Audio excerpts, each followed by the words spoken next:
Le multimètre devient un outil incontournable dès qu'on a appris à s'en servir. Cet appareil vous permet en effet de mesurer la tension,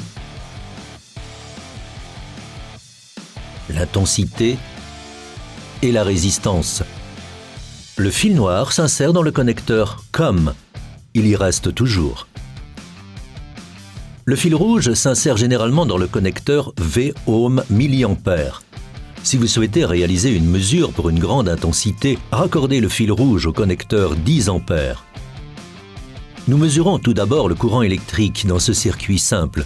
Le multimètre sert donc ici d'ampèremètre. Positionnez le sélecteur du multimètre sur ampères et commencez avec une configuration dont vous savez que l'intensité est supérieure à celle de notre circuit. En cas de doute, commencez avec le réglage le plus élevé. Connectez le multimètre en série avec le circuit. En série signifie que les pôles du multimètre se suivent dans le circuit et que dès lors, rien n'interfère. La mesure s'effectue soit avant, soit après le dispositif consommateur, en l'occurrence notre lampe. L'écran du multimètre affiche le nombre d'ampères qui caractérise ce circuit.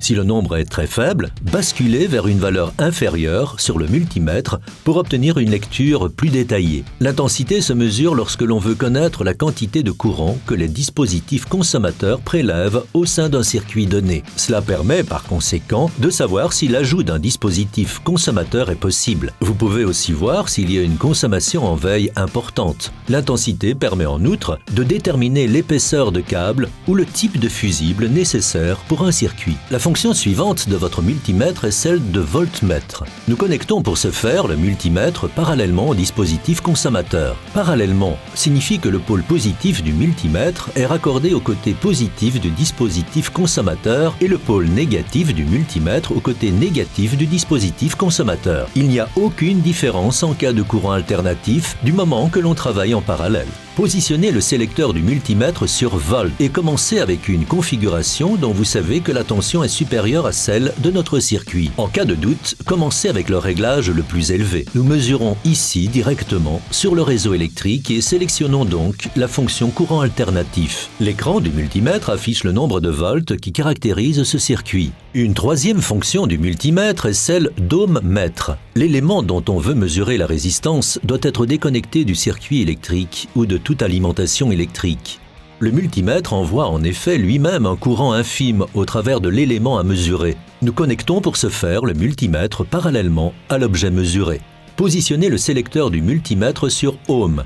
Ici aussi, commencez avec une configuration élevée et basculez systématiquement vers des niveaux inférieurs pour obtenir une lecture de plus en plus précise. S'il n'y a aucune conductivité, l'ohmmètre indique l'infini. Il peut aussi y avoir un 1 à l'écran, il est alors entièrement indépendant du résultat de mesure. Lors de la mesure de la résistance de cette lampe, nous obtenons donc une certaine valeur. Elle conduit l'électricité. Pour cette lampe défectueuse, la résistance indiquée est infiniment grande. Le circuit est interrompu. La mesure de la résistance est utilisée lors du contrôle de câble. Plus la résistance est faible, meilleure est la conductivité. La résistance sera plus élevée pour un câble endommagé ou corrodé.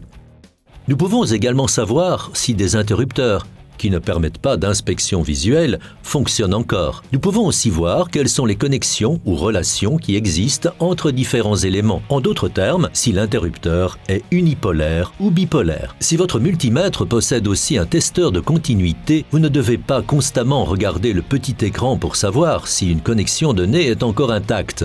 Positionnez le sélecteur sur continuité, souvent indiqué par le symbole du son. Effectuez votre mesure. Si vous entendez un bip sonore, la connexion est OK. Si vous n'entendez rien, cela veut dire que le multimètre ne reçoit pas son propre signal et qu'il y a donc quelque part un défaut de conductivité. Quelle que soit la mesure que vous effectuez, veillez à ne toucher aucun autre élément et à ne provoquer aucun court-circuit.